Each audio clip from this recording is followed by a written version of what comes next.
ನಗರ ಪಂಚಾಯತ್ ವ್ಯಾಪ್ತಿಯಲ್ಲಿ ಸಂಗ್ರಹವಾದ ಹಸಿ ಕಸ ಮತ್ತು ಒಣಕಸವನ್ನ ವಿಲೇವಾರಿ ಮಾಡಲು ಪ್ರತ್ಯೇಕ ಜಾಗವಿಲ್ಲದೆ ಸುಮಾರು 2 ವರ್ಷದಿಂದ ನಗರ ಪಂಚಾಯತ್ ಆವರಣದಲ್ಲೇ ಹಾಕಿ ಕಸ ವಿಂಗಡಣೆ ಕಾಮಗಾರಿ ನಡೆಸ್ತಾ ಇರೋದ್ರಿಂದ ಮತ್ತು ವಿಂಗಡಿತ ಕಸವನ್ನ ಬೇರೆಲ್ಲಿಗೂ ಕೊಂಡೊಯ್ಯಲಾರದೆ ಅಲ್ಲೇ ಇರಿಸಬೇಕಾಗಿ ಬಂದಿರೋದ್ರಿಂದ ನಗರ ಪಂಚಾಯತ್ ಕಚೇರಿಯ ಸುತ್ತ ಡಂಪಿಂಗ್ ಯಾರ್ಡ್ ಆಗಿ ಪರಿವರ್ತನೆಯಾಗಿದ್ದು ಕಚೇರಿ ತುಂಬೆಲ್ಲ ಗಬ್ಬೆದ್ದು ನಾಡ್ತಾ ಇದೆ.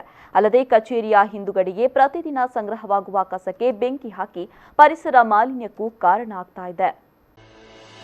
ಸುಳ್ಯ ನಗರ ಪಂಚಾಯತ್ 20 ವಾರ್ಡ್ಗಳಿಂದ ಕೂಡಿ ವೇಗವಾಗಿ ಅಭಿವೃದ್ಧಿಯಾಗ್ತಾ ಇರೋ ನಗರ. ಆದರೆ ಅಭಿವೃದ್ಧಿ ಆಗುವುದಕ್ಕಿಂತ ಹೆಚ್ಚಿನ ಸಮಸ್ಯೆಗಳ ಪಟ್ಟಿ ಸುಳ್ಯ ನಗರದಲ್ಲಿದೆ.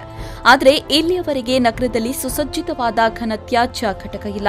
ಸುಳ್ಯ ನಗರಾಡಳಿತಕ್ಕೆ ನಗರದಲ್ಲಿ ಬೀಳುವ ಕಸಗಳನ್ನ ಎಲ್ಲಿ ವಿಲೇವಾರಿ ಮಾಡಬೇಕು ಅನ್ನೋದು ದೊಡ್ಡ ಸಮಸ್ಯೆಯಾಗಿದೆ. ನಗರದ ಹೊರವಲಯದ ಕಲ್ಚರ್ಪೆಯಲ್ಲಿ ತ್ಯಾಜ್ಯಗಳನ್ನ ಹಾಕುವ ಸಲುವಾಗಿ ತ್ಯಾಜ್ಯ ಘಟಕಗಳನ್ನ ಮಾಡಿ ನಗರದ ಕಸವನ್ನ ತೆಗೆದುಕೊಂಡು ಹೋಗಿ ಸುರಿಯಲಾಯಿತು. ಆದರೆ ದಿನದಿಂದ ದಿನಕ್ಕೆ ಅಲ್ಲಿ ಸಮಸ್ಯೆ ಹೆಚ್ಚಾಗತೊಡಗಿತ್ತು. ನಗರದ ಕಸವನ್ನ ಸುರಿಯಲು ಜಾಗ ಸಾಕಾಗದಿದ್ದಾಗ ಮತ್ತು ಸರಿಯಾಗಿ ವಿಲೇವಾರಿಯಾಗದೆ ಸಮಸ್ಯೆ ಉದ್ಭವವಾಯಿತು. ತ್ಯಾಜ್ಯ ಘಟಕಕ್ಕೆ ಸುರಿದ ಲಕ್ಷಾಂತರ ರೂಪಾಯಿ ತ್ಯಾಜ್ಯದೊಂದಿಗೆ ಮಣ್ಣು ಪಾಲಾಯಿತು. ಕಲ್ಚರ್ಪಿಯಲ್ಲಿ ಕಸ ವಿಲೇವಾರಿ ನಿಲ್ಲಿಸಿದ ನಂತರ ಒಣಕಸವನ್ನ ನಗರ ಪಂಚಾಯತ್ನ ಆವರಣದಲ್ಲಿ ಇರುವ ವಾಹನ ನಿಲುಗಡೆಯ ಶೆಡ್ನಲ್ಲಿ ಕಸ ಹಾಕಲು ಆರಂಭಿಸಲಾಯಿತು. ಈಗ ಈ ವಾಹನ ನಿಲುಗಡೆ ಶೆಡ್ ಭರ್ತಿಗೊಂಡಿದ್ದು ಕಸ ಹಾಕಲು ಸ್ಥಳವೇ ಇಲ್ಲದಂತಾಗಿದೆ. ಕಳೆದ 2-3 ತಿಂಗಳಿನಿಂದ ನಗರ ಪಂಚಾಯತ್ ಕಾರ್ಯಾಲಯದ ಹಿಂದುಗಡೆ ಇರುವ ಶೆಡ್ನಲ್ಲಿ ತುಂಬಿಸುವ ಕೆಲಸವಾಯಿತು. ಅಲ್ಲಿ ಕೂಡ ತುಂಬಿದ ನಂತರ ಕಚೇರಿಯ ಪಕ್ಕದಲ್ಲೇ ಕಸ ಸುರಿಯುವ ಕೆಲಸವನ್ನ ಮಾಡ್ತಾ ಇದ್ದಾರೆ. ಈಗ ಕಚೇರಿಯ 3 ಕಡೆಯಿಂದ ಕಸದ ರಾಶಿಯೇ ಎದ್ದು ಕಾಣ್ತಾ ಇದೆ. ಕಳೆದ 1 ತಿಂಗಳಿನಿಂದ ಕಸ ಹಾಕಲು ಸ್ಥಳದ ಕೊರತೆ ಉದ್ಭವಿಸಿದಾಗ ಬೇರೆ ದಾರಿ ಇಲ್ಲದಾಗಿ ಕಚೇರಿಯ ಆವರಣದಲ್ಲೇ ದಿನನಿತ್ಯದ ಕಸವನ್ನ ತಂದು ಬೆಂಕಿ ಹಾಕಲು ಶುರು ಮಾಡಿದ್ರು. ಈಗ ಪ್ರತಿದಿನ ಕಸಕ್ಕೆ ಬೆಂಕಿ ಹಾಕಿ ಬಳಿಕ ನೀರು ಸುರಿದು ನಂದಿಸುವ ಕೆಲಸ ಮಾಡುವ ಮೂಲಕ ಪರಿಸರ ಮಾಲಿನ್ಯವನ್ನ ನಗರ ಪಂಚಾಯತ್ ಅಧಿಕಾರಿಗಳೇ ಮಾಡ್ತಾ ಇದ್ದಾರೆ.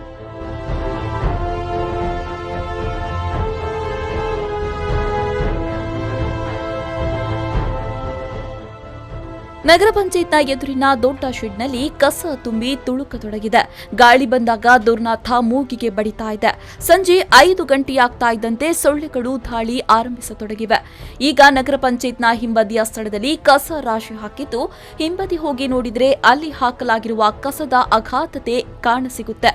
ನಗರ ಪಂಚಾಯತ್ ಕಚೇರಿಯ ಮುಂಬದಿ ಮತ್ತು ಹಿಂಬದಿ ಕಸ ತುಂಬಿ ಹೋಗಿದ್ದು ಇದು ಅಧಿಕಾರ ವಹಿಸಿಕೊಳ್ಳಲಿರುವ ನೂತನ ನಗರ ಪಂಚಾಯತ್ ಆಡಳಿತಕ್ಕೆ ಬೃಹತ್ ಸವಾಲೊಂದನ್ನು ನಿಭಾಯಿಸಬೇಕಾಗಿದೆ. ಮಳೆಗಾಲ ಆರಂಭವಾಗುವ ಮೊದಲು ಕಸದ ಸಮಸ್ಯೆಗೆ ಮುಕ್ತಿ ದೊರೆತರೆ ನೆಮ್ಮದಿ. ಇಲ್ಲದಿದ್ದರೆ ನಗರ ಪಂಚಾಯತ್ ಆವರಣದಲ್ಲಿ ಸಂಗ್ರಹವಾದ ಕಸ ಮತ್ತು ಕಸದ ನೀರು ಮಳೆ ನೀರಿನೊಂದಿಗೆ ಹೆದ್ದಾರಿ ಸೇರುವುದು ಖಚಿತ.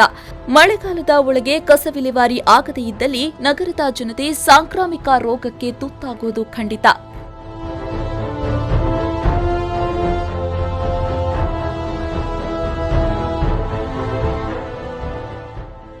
ಈ ಬಗ್ಗೆ ನಗರ ಪಂಚಾಯತ್ ಸದಸ್ಯ ಎಂ ವೆಂಕಪ್ಪಗೌಡ ಪ್ರತಿಕ್ರಿಯೆ ನೀಡಿ, ಚುನಾವಣೆಯ ಮೊದಲು ನಗರ ಪಂಚಾಯತ್ನಲ್ಲಿ ಅಧಿಕಾರದಲ್ಲಿದ್ದ ಬಿಜೆಪಿ ಕಸ ಸಮಸ್ಯೆಗೆ ಮುಕ್ತಿ ನೀಡುವುದಾಗಿ ಚುನಾವಣಾ ಸಂದರ್ಭದಲ್ಲಿ ಹೇಳಿತ್ತು.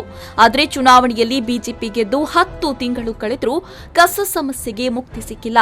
ಆದರೆ ಈಗ ಪರಿಸ್ಥಿತಿ ಬಿಗಡಾಯಿಸಿದೆ. ನಗರ ಪಂಚಾಯತ್ ಕಚೇರಿಯ 3 ಕಡೆ ಕಸ ರಾಶಿಯನ್ನು ಹಾಕಲಾಗಿದೆ. ಅಲ್ಲದೆ ತ್ಯಾಜ್ಯಕ್ಕೆ ಬೆಂಕಿ ಹಾಕಿ ಪರಿಸರ ಮಾಲಿನ್ಯಕ್ಕೂ ಕಾರಣವಾಗ್ತಾ ಇದ್ದಾರೆ. ಕಸ ಸಮಸ್ಯೆ ಪರಿಹಾರಕ್ಕೆ ಹಲವು ಬಾರಿ ಸಭೆಗಳ ಪ್ರಯೋಜನವಾಗಿಲ್ಲ ಅಂತ ಹೇಳಿದ್ರು. ಪ್ರಥಮವಾಗಿ ಕಸದ ಬಗ್ಗೆ ವಿಲೇವಾರಿ ಆಗತಕ್ಕಂಥ ಕೆಲಸಗಳು ನಡೆಯಲೇಬೇಕಾಗಿದೆ. ಕಸದಲ್ಲಿ ರಸ ಬರತಕ್ಕಂಥದನ್ನ ಕೆಲವರು ರಸದ ರೂಪದಲ್ಲಿ ಉಪಯೋಗ ಮಾಡತಕ್ಕಂಥದ್ದು ತಡಿಬೇಕು. ಕಸ ಹಾಕಲಿಕ್ಕೆ ಜಾಗ ಇದೆ. ಈಗ ಕಸ ಹಾಕಲಿಕ್ಕೆ ಈಗಾಗಲೇ ನಮ್ಮ ಪೆರಾಜ ಗ್ರಾಮದಲ್ಲಿ 1.5 ಎಕರೆದಷ್ಟು ಜಾಗ ಮೊದಲೇ ಆಗಿರತಕ್ಕಂಥದ್ದಿದೆ.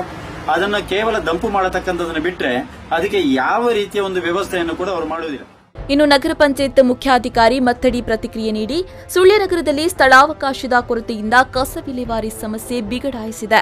ನಗರ ಪಂಚಾಯತ್ ಆವರಣದಲ್ಲಿ ರಾಶಿ ಹಾಕಿರುವ ಒಣಕಸವನ್ನ ವಿಲೇವಾರಿ ಮಾಡಲು ಸಾಧ್ಯವಾಗದ ಪರಿಸ್ಥಿತಿ ನಿರ್ಮಾಣವಾಗಿದೆ. ಈಗ ಶಾಸಕರ ನಿರ್ದೇಶನದಂತೆ ಕಸ ಮುಕ್ತಿಗೆ ಕಸದಿಂದ ಗ್ಯಾಸ್ ಉತ್ಪತ್ತಿ ಮಾಡುವ ಯಂತ್ರ ಅಳವಡಿಸುವ ಚಿಂತನೆಯನ್ನು ನಡೆಸಿದ್ದೇವೆ. ಇದಕ್ಕೆ ಈಗಾಗಲೇ ವಾಯುಮಾಲಿನ್ಯ ನಿಯಂತ್ರಣ ಮಂಡಳಿಯವರು ಪರವಾನಗಿಯನ್ನ ನೀಡಿದ್ದಾರೆ. ಬಳಿಕ ಜಿಲ್ಲಾಧಿಕಾರಿಗಳಿಂದ ಆಡಳಿತಾತ್ಮಕ ಒಪ್ಪಿಗೆಯನ್ನ ಪಡೆದು ಟೆಂಡರ್ ಕರೆದು ಪ್ರಕ್ರಿಯೆಯನ್ನು ಆರಂಭಿಸಲಾಗುವುದು. ಮುಂದಿನ 2 ತಿಂಗಳ ಒಳಗೆ ಈ ಸಮಸ್ಯೆಗೆ ತಾರ್ಕಿಕ ಅಂತ್ಯವನ್ನ ನೀಡಲಾಗುವುದು ಅಂತ ಹೇಳಿದರು. ಒಣ ಕಸವನ್ನು ನಾವು ಜಾಸ್ತಿ ಆಗ್ತೀವೋ ಅದನ್ನು ವಿಲೆ ಮಾಡಲಿಕ್ಕೆ ಸ್ವಲ್ಪ ಸಮಸ್ಯೆಗಳಾಗಿದೆ. ಈ ನೆಲೆಯಲ್ಲಿ ನಾವು ಮಾನ್ಯ ಶಾಸಕರ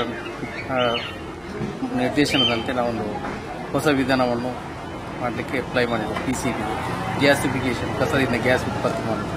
ಈಗ ಪೊಲ್ಯೂಷನ್ ಕಂಟ್ರೋಲ್ ಬೋರ್ಡ್ನವರು ತಾತ್ವಿಕರಿಗೆ ಅನುಮತಿಯನ್ನು ಕೊಟ್ಟಿದ್ದಾರೆ. ಈಗ ಫೀಸ್ ಕಟ್ಟಿ ನಮಗೆ ಬಂದ ತಕ್ಷಣ ನಾವು ಜಿಲ್ಲಾಧಿಕಾರಿಗಳಿಂದ ಆಡಳಿತಾತ್ಮಕ ಅನುಮೋದನೆ ಪಡೆದು ಟೆಂಡರ್ ಕರೆದು ಪ್ರಕ್ರಿಯೆ ಸ್ಟಾರ್ಟ್ ಮಾಡ್ತೇವೆ. ಒಟ್ಟಿನಲ್ಲಿ ಇನ್ನಾದರೂ ಸಮಸ್ಯೆ ಬಗೆಹರಿಯುತ್ತಾ ಅನ್ನೋದನ್ನ ಕಾದ್ ನೋಡಬೇಕಾಗಿದೆ.